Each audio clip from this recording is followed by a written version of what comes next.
When you look at an old photo, who's really looking back at you? Nothing seemed wrong that night until they looked at the photo again. You know that kind of picture you take without thinking too much? Just another casual click that should become a forgotten memory in your phone's gallery? Well, this one was different. Because when Ethan awoke in the spiritual realm without a body, without a heartbeat, but with a consciousness more alive than ever, he discovered something that no religion had ever properly explained. Objects hold truths that we prefer not to see, and that old, worn-out camera, a silent witness to years of work, was about to reveal not just images, but omissions. The ghosts of the photos he chose not to remove. Death, my friend, is not the end. It's just the moment when all the masks fall and you finally see who you really were. Ethan discovered this in the most painful way possible. Realizing that hell doesn't have flames, it has mirrors. And the cruelest reflection wasn't of the bad things he did. It was of everything he stopped doing, especially by a boy named Noah. That boy with frightened eyes who silently asked for help while Ethan hurried past, camera around his neck, chasing the next big story. But the biggest story was always right in front of him. The spiritual war between the ego that wants easy absolution and the conscience that knows the naked truth. Grace appeared as a mentor in the afterlife, not to judge him, but to teach him something devastating. In the fifth dimension of consciousness, you can no longer pretend you didn't see. Every ignored child, every unextended hand, every moment you chose the comfort of indifference instead of the discomfort of love, all of that is etched not in stone, but in the very essence of the spirit. And now Ethan had a near impossible mission. To find a way to reach Noah across the barrier between dimensions, to heal the wound he helped create, to prove that love can transcend even death. Because in the end, when your heart beats its last and you awaken in that absolute silence where nothing else matters, the only question that will echo through eternity is quite simple. How many times have you had the chance to make a difference in someone's life and simply chosen to walk past it? If this story touched you deeply, leave a like below, because stories like this need to reach those who need to hear them most. Share it with someone who feels invisible, who needs to know that someone sees them. And subscribe to the channel, because here we don't just tell stories. We open portals to truths that material life hides from you. The journey is just beginning. Will you join us? Activate the notification bell so you don't miss the next chapter of the spiritual saga that will change the way you see life, death, and everything that exists between these two illusions. Ethan didn't even sense the exact moment. You know that feeling when you're falling in a dream and suddenly wake up? It was similar, only the opposite. He simply stopped. The noise of the world disappeared like when you dive deep into a pool, and all that remained was a silence so profound it seemed to scream. There was no pain, no fear, only a strange lightness, as if all the invisible chains that bound his consciousness to matter had dissolved at once. Ethan looked at his own hands, translucent, luminous, alive in a way he had never been when he breathed. The spiritual plane where he awoke wasn't like in the movies. It didn't have fluffy clouds, golden gates, much less a cosmic court waiting to judge him. It was more like a cosmic waiting room, where souls moved in silence, each carrying the invisible weight of their own choices. Ethan realized something disturbing. There, no one was pretending. Every mask fell, every lie crumbled, and what remained was only the naked truth of the soul, with its glories and, above all, its omissions. And that's precisely what began to burn inside him like ancient embers he thought he had extinguished. Grace appeared without warning, as if she had always been there but had only now become visible. She carried something in her hands that made Ethan's heart, if he still had one, tighten. His old camera, that worn-out Nikon that had accompanied him through years of work as a photojournalist. Objects carry memories, Grace said with a gentleness that seemed to transcend dimensions. And this camera held more than just images. It recorded all the moments you chose to pull the trigger and all those you chose not to. In that instant, Ethan understood. On the spiritual plane, objects are not things. They are witnesses, mirrors of consciousness, portals to truths we prefer to forget. Grace gently rotated the lens ring, and something extraordinary happened. The photographs began to project into the air like living holograms, pulsing with their own energy. But it wasn't just the photos Ethan had developed. It was also the ones he No removed the scenes he had ignored, the faces he had avoided framing because they weren't newsworthy. And it was there, among the shadows of those ghostly images, that Ethan first saw the face of a boy. Frightened eyes, small hands raised pleading for help, an expression that silently screamed for someone to see him. Noah. A name Ethan didn't even know yet, but one that was about to forever change the course of his spiritual journey. Grace wasn't like the angels in Renaissance paintings. She didn't have shimmering wings or a golden halo. She was a serene presence, dressed simply, with eyes that had seen 1,000 lives and 1,000 deaths, and yet still overflowed with compassion. "I'm not here to judge you, Ethan," she said, sitting beside him in that space without floor or ceiling. "I'm here because you need to learn to judge yourself, and then to forgive yourself." There was something maternal about her, but also a masterly firmness that doesn't accept easy excuses. Grace had this rare ability to make you feel completely loved and, at the same time, totally responsible for your own choices. She explained that in the spiritual realm there is no external punishment, only the mirror of one's own consciousness reflecting back everything we were and ceased to be. "The hardest spiritual war isn't against demons or darkness," Grace whispered. "It's against the version of ourselves that insists on hiding from the truth." She gently touched the camera and continued. "You will need to revisit each image, each moment, each decision. And when you finish, you will understand that the fifth dimension is not a place. It's a state of consciousness where we finally see beyond matter, beyond the ego, beyond fear." And then Grace did something that left Ethan speechless. She showed that she herself had once been like him, full of regrets and guilt, until she learned that love is the only currency that has any value after the heart stops beating. Noah wasn't just another child among the thousands of photos Ethan had taken during his career. There was something different about that encounter that even Ethan couldn't explain. A connection that transcended chance, as if their souls had signed an invisible contract before they were even born. Grace revealed that near-death experiences connect spirits in mysterious ways, creating bridges between dimensions that science cannot yet measure. Noah had almost died that day when Ethan passed by him with his camera hanging around his neck, too busy chasing headlines to notice a boy invisible to the world's eyes. And now, on the spiritual plane, that near encounter became an inevitable one. "You two are intertwined," Grace said, showing Ethan how the luminous threads of his and Noah's consciousness intertwined like the roots of ancient trees. "He needed to be seen, and you needed to learn to see. This is the kind of cosmic dance that only happens when two souls need to grow together."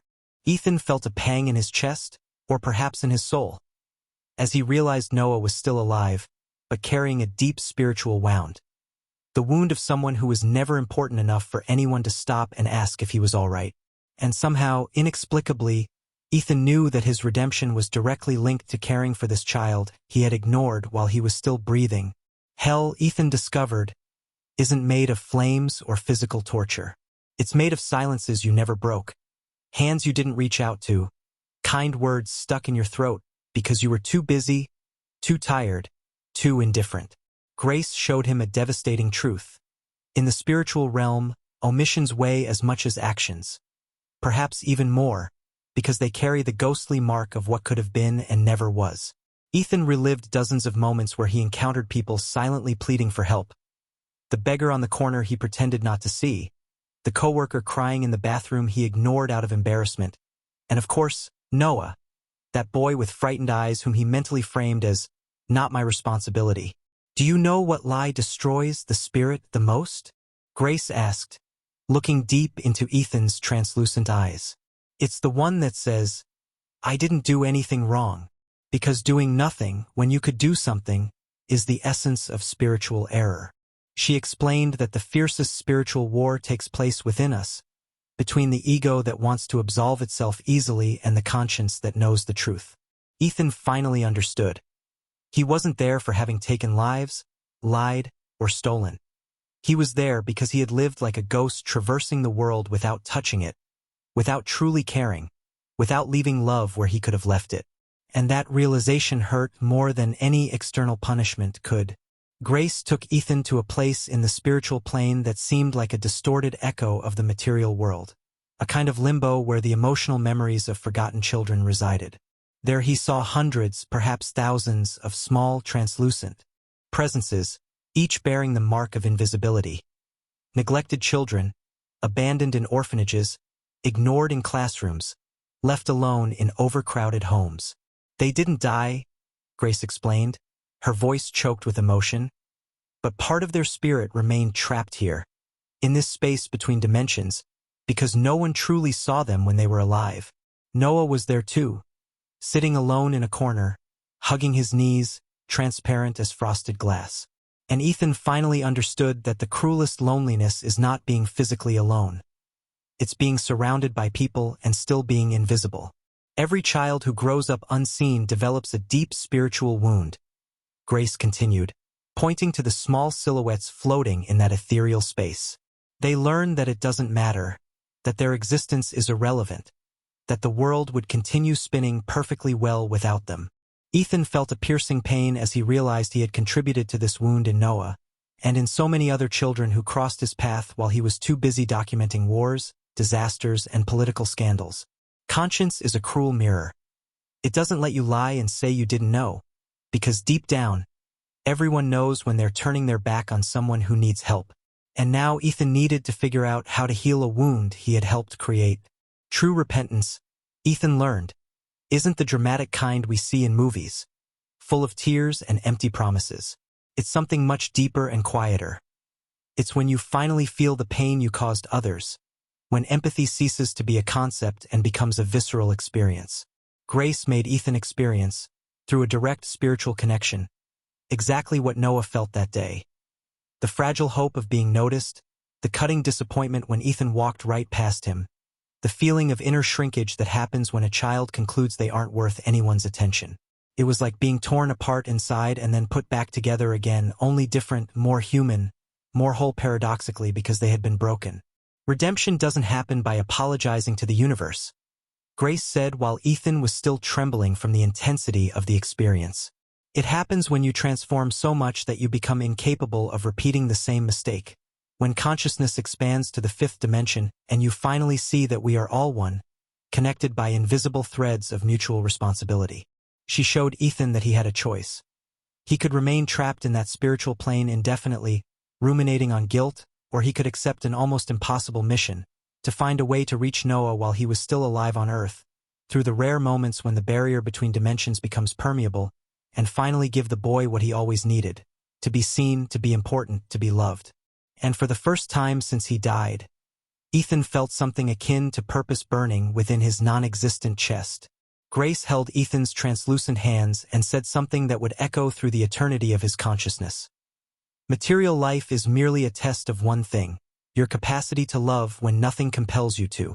She explained that everything else, money, fame, achievements, recognition, dissolves like smoke at the moment of death, but genuine love, the kind you give without expecting anything in return, remains like light engraved in the essence of the spirit. Ethan finally understood why he had awakened in that silent plane. Because he had lived an entire life focused on the visible, the documentable, the headline-grabbing, while ignoring the invisible, the subtle, what truly mattered. The spiritual war he needed to win was not against external forces, but against the very blindness that had led him to traverse life as a tourist instead of a participant. Seeing beyond the material world isn't a mystical gift reserved for the enlightened.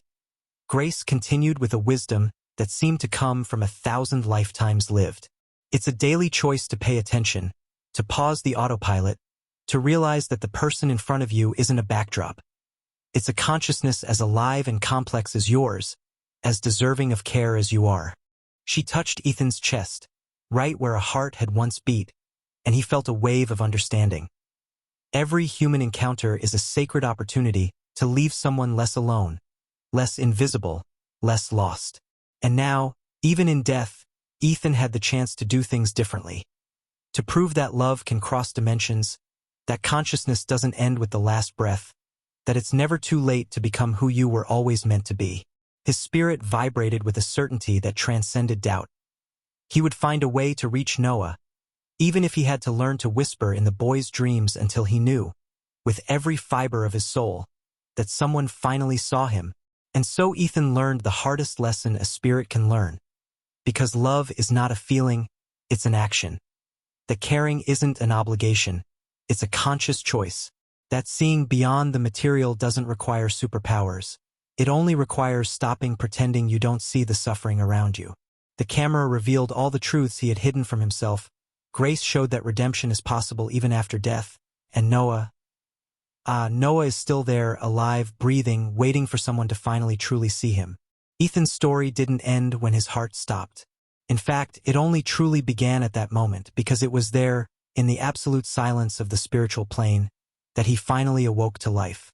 The spiritual war we all face isn't against external demons. It's against our own indifference, our own laziness to love, our own convenient blindness. And the fifth dimension of consciousness. It's not some distant mystical place. It's that state of total clarity where you finally understand that every person who crosses your path is a divine invitation for you to become more human. But now I want to ask you some questions, you who are there on the other side of the screen, breathing, with your heart beating, still alive, still with time. How many Noahs have you left behind on your journey? How many times have you seen someone silently asking for help and pretended not to see because it was more comfortable not to get involved? If you were to die today and awaken in that silent spiritual plane, what truths about yourself would you be forced to confront? What omissions would weigh on your conscience like stones? And more importantly, if you had the chance that Ethan had, to go back, to do things differently, to finally see and truly love, what would you do differently starting tomorrow? Look, the stark truth is this: you don't need to die to awaken. You don't need to go through a near-death experience to access this expanded consciousness. The spiritual plane is not a place separate from your life. It exists now parallel to your every breath, waiting for you to simply pay attention. Waiting for you to stop living on autopilot and start living with intention, with purpose, with true love. So here's my challenge for you, my invitation, my spiritual provocation. Tonight, before going to sleep, choose one person you would normally ignore.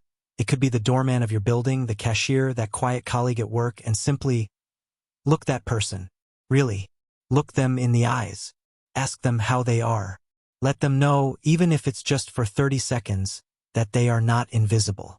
Because that's how we change the world, my friend. Not with grand heroic gestures that make headlines. It's with small acts of love that no one will ever know about, except the spirit of the one who received them and your own spirit, which will sleep a little lighter that night. If this story affected you in any way, leave your comment below answering, what was the biggest omission of your life so far? What did you fail to do that still hurts when you remember it? Don't be ashamed. This space is sacred. There's no judgment here, only people trying to be better, trying to wake up, trying to truly live before it's too late. Subscribe to this channel if you want more stories that will keep you up at night, that will poke at your soul, that will make you question whether you're really alive or just passing through life as a ghost. Share this story with someone who needs to hear it today. You know who it is. That person who's lost, invisible, thinking they don't matter. Show them that they matter, that someone sees them, that love can even overcome death. And always remember, at the moment of your death, when all the masks fall and only the naked truth of your soul remains, the only thing that will matter is how many times you chose love when you could have chosen indifference. The only thing you'll take with you from here are the marks of love you left in the lives of others. The only spiritual battle that truly matters is the one against your own blindness. So wake up, see, love, while there's still time. The journey continues, and you will never be the same after this story. Until the next revelation, until the next awakening, activate the notification bell and come with me on this journey beyond matter, beyond fear, beyond death, towards the only truth that survives everything: love.